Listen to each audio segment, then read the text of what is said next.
خلیل Jibran Shakespeare اور لاؤزی کے بعد دنیا کے سب سے زیادہ بکنے والے شاعر کا اعزاز رکھتے ہیں۔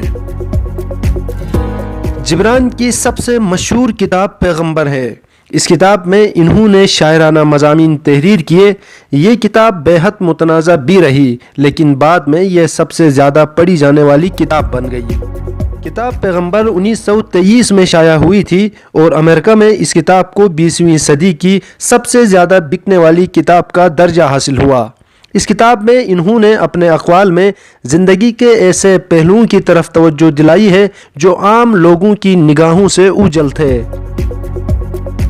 کتاب پیغمبر اس طرح شروع ہوتی ہے کہ ایک شخص عرفاریز کے پہاڑ سے اترتے ہیں اور زندگی کے مختلف شعبوں سے تعلق رکھنے والے لوگ اس کے ارد گرد جمع ہو جاتے ہیں اور ان سے سوالات کرتے ہیں۔ وہ شخص المصطفیٰ جس کو خلیل جبران پیغمبر کہتے ہیں، وہ لوگوں کے سوالات کے جوابات دیتے ہیں اور اسی تناظر میں یہ کتاب اختتام پذیر ہوتی ہے۔ آئیے اس کتاب کا آغاز کرتے ہیں۔ المصطفیٰ، چہیتا، پسندیدہ، محبوب اور غیر معمولی اور منتخب، جو اپنے ہی دن کی طلوع صبح تھا۔ اس نے شہر عرفالیز میں 12 برس تک انتظار کیا، اپنے بحری جہاز کا انتظار کیا جس نے واپس پلٹنا تھا اور اس کو اس کے آبائی جزیرے واپس لے جانا تھا، اس جزیرے میں واپس لے جانا تھا جس سے جزیرے میں اس نے جنم لیا تھا۔ اس نے آنکھ کھولی تھی، لیکن جو ہی وہ پہاڑی سے نیچے اترا اس پر غم کا دورہ پڑ گیا۔ اس کی تمام تر خوشی کافر ہو گئی۔ غم اس پر سایہ فگن ہو گیا اور وہ دل کی گہرائیوں سے سوچنے لگا۔ سوچ کی لہریں اس کے دل کی گہرائیوں میں پیوستہ ہو گئی۔ وہ سوچ کے گہرے سمندر میں غوطہ ہو گیا۔ وہ سوچ کے بحر میں ڈبکیاں کھا رہا تھا اور وہ یہ سوچنے پر مجبور تھا کہ میں امن و سکون اور بنا کسی دکھ اور تکلیف اس سرزمین کو کیسے خیر بات کہہ سکتا ہوں، اس سرزمین سے کیسے روانہ ہو سکتا ہوں۔ میں اپنی روح کو گائل کیے بنا اس شہر سے روانہ نہیں ہو سکتا۔ میں نے اس شہر کی گلیوں میں اپنی روح کی خوشبو بکھیری ہے۔ اس شہر کی گلیوں کو میں نے اپنی روح سے محتر کیا ہے۔ میری روح کی خوشبو اس شہر کی گلیوں کے چاروں جانب پھیلی ہوئی ہے اور میرے اشتیاق، میری تمنا، میری آرزو کے کتنے ہی بچے ان پہاڑیوں کے درمیان ننگے پھر رہے ہیں، برہنہ حالت میں پھر رہے ہیں، اور میں غم سہے بنا، دکھ برداشت کیے بنا، روح کو زخمی کیے بنا کس طرح ان سے جدا ہو سکتا ہوں۔ میں درد کا احساس لیے بنا، درد کا بوجھ اٹھائے بغیر ان سے جدا نہیں ہو سکتا، ان کو خیر بات نہیں کہہ سکتا۔ اس کے بعد بزرگان شہر اس کے سامنے کھڑے ہو گئے اور کہنے لگے کہ آقا، ہم سے دور مت ہو جاؤ، ہمیں چھوڑ کر مت جاؤ۔ تم ہمارے شام کے جھٹپٹے میں نصف النہار ہو، ہمارے شام کے اندھیرے میں روشنی کی ایک کرن ہو، اور تمہاری نوجوانی نے ہمیں بھی خوابوں سے ہمکنار کیا۔ تم ہمارے درمیان اجنبی تو نہ تھے، اور نہ ہی ہم تمہیں اپنا مہمان سمجھتے تھے، بلکہ ہم تمہیں اپنا بیٹا سمجھتے تھے، اپنا پیارا گردانتے تھے، اپنا محبوب تصور کرتے ہیں۔ اور اس کے بعد لوگ عظیم چوک کی جانب بڑھنے لگے جو عبادت گاہ کے سامنے واقع تھا۔ عبادت گاہ سے ایک عورت برآمد ہوئی، اس کا نام المطرہ تھا۔ وہ ایک پیشن گو عورت تھی۔ اس نے مہربان نگاہوں کے ساتھ اس عورت کی جانب دیکھا۔ اس کی نگاہیں اظہار تشکر سے لبریز تھیں، کیونکہ یہ وہی عورت تھی جس نے اس کی پذیرائی کی تھی، اس پر اعتماد کیا تھا۔ اس عورت نے یہ کہتے ہوئے اس کی تعریف و توصیف سر انجام دی کہ خدا کے پیغمبر، دور دیس جانے کے متلاشی، تم نے اپنے جہاز کا بہت انتظار کیا، اس کی بہت راہ دیکھی۔ اب جب کہ تمہارا جہاز آ پہنچا ہے اور تمہیں ہر حال میں یہاں سے روانہ ہو جانا چاہیے، عازم سفر ہو جانا چاہیے، قبل اس کے کہ تم یہاں سے روانہ ہو جاؤ، ہم سے بچھڑ جاؤ، تم ہمیں کچھ نصیحت کرو اور ہمیں اپنی سچائی سے مالا مال کرو، اور ہم تمہارا یہ تحفہ اپنے بچوں کو عطا کریں گے اور ہمارے بچے اپنے بچوں کو منتقل کریں گے، اور یہ کبھی مٹ نہ پائے گی۔ ہمیں اپنی شناخت کراؤ۔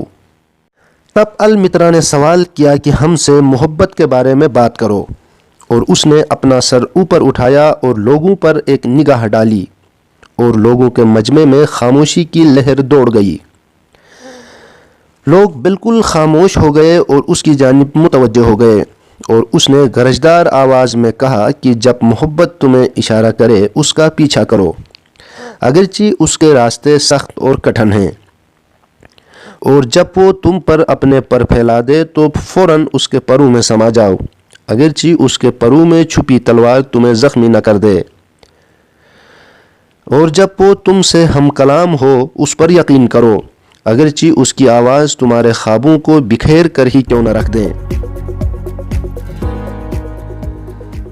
پھر ایک اور عورت آئی، اور عورت جس نے ایک بچہ اپنے سینے کے ساتھ چمٹا رکھا تھا، اپنی گود میں اٹھا رکھا تھا۔ اس عورت نے کہا کہ آقا، ہمیں بچوں کے بارے میں کچھ فرمائیے۔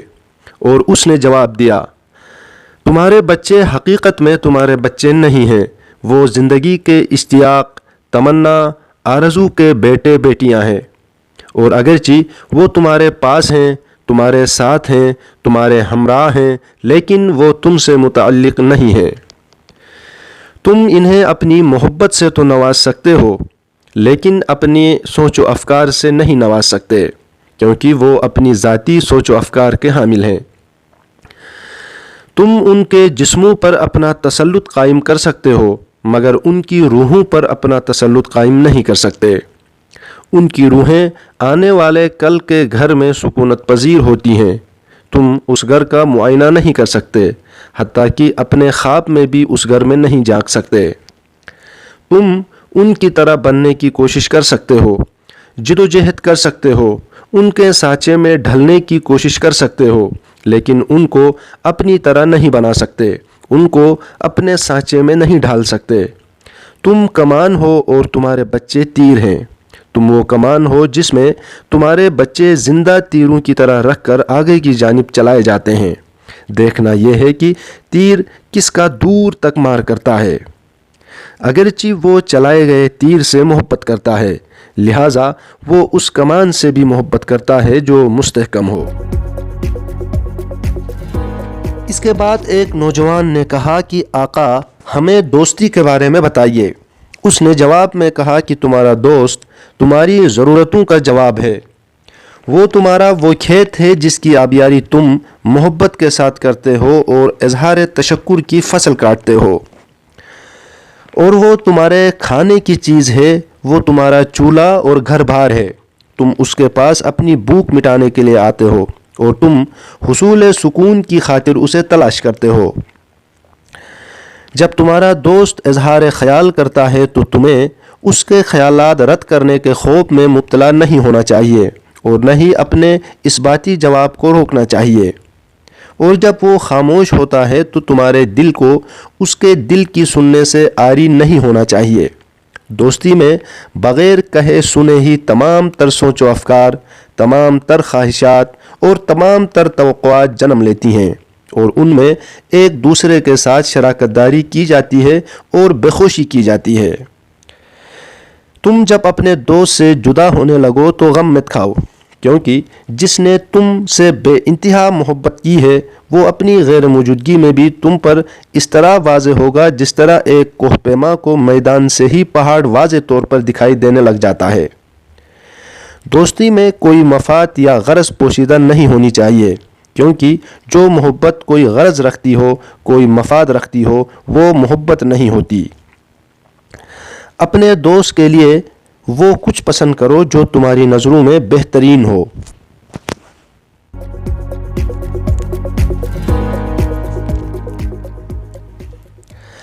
تب ایک پادری نے کہا کہ آقا، ہمیں عبادت کے بارے میں کچھ بتائیے۔ اس نے جواب دیا کہ تم اس وقت عبادت کرتے ہو جب تم کسی مصیبت یا پریشانی میں گرفتار ہوتے ہو، یا کسی ضرورت کے ہاتھوں مجبور ہوتے ہو۔ تم اس وقت عبادت نہیں کرتے جب تم خوشی اور طمانینت سے سرشار ہوتے ہو اور خوشی و خرم زندگی گزار رہے ہوتے ہو، اور جب تم رو رہے ہوتے ہو تو تمہاری روح تمہیں عبادت پر اکساتی ہے، اور بار بار اکساتی ہے حتیٰ کہ تمہارا رونا ہنسی میں تبدیل ہو جاتا ہے۔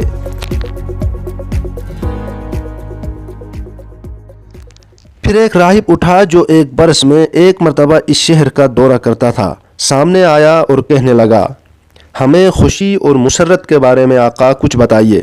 اور اس نے جواب میں کہا کہ خوشی آزادی کا ترانہ ہے، لیکن یہ آزادی نہیں ہے۔ یہ تمہاری خواہشات کا شگوفہ ہے، لیکن یہ ان کا ثمر نہیں ہے۔ یہ ایک گہرائی ہے جو اونچائی کی جانب پکارتی ہے، لیکن یہ گہرائی یا اونچائی نہیں ہے۔ حقیقت میں خوشی آزادی کا ترانہ ہے اور تم اسے دل کی گہرائیوں سے گاتے ہو۔ تمہارے کچھ نوجوان خوشی کے طلبگار ہوتے ہیں اور وہ اسی کو سب کچھ گردانتے ہیں اور ان پر تنقید کی جاتی ہے اور ان کی سرزنش سر انجام دی جاتی ہے۔ وہ لوگوں کی طرف مخاطب ہوا اور کہنے لگا، یہ مت بھولنا کہ میں تمہارے پاس واپس آؤں گا تھوڑی دیر بعد، اور میرا اشتیاق، میری تمنا، میری آرزو ایک اور جسم کے لیے مٹی اور جاگ اکٹھی کر رہی ہوگی، اور اگر خواب میں ہمارے ہاتھ ایک دوسرے سے ملے تو ہم آسمان میں ایک اور مینار بنائیں گے۔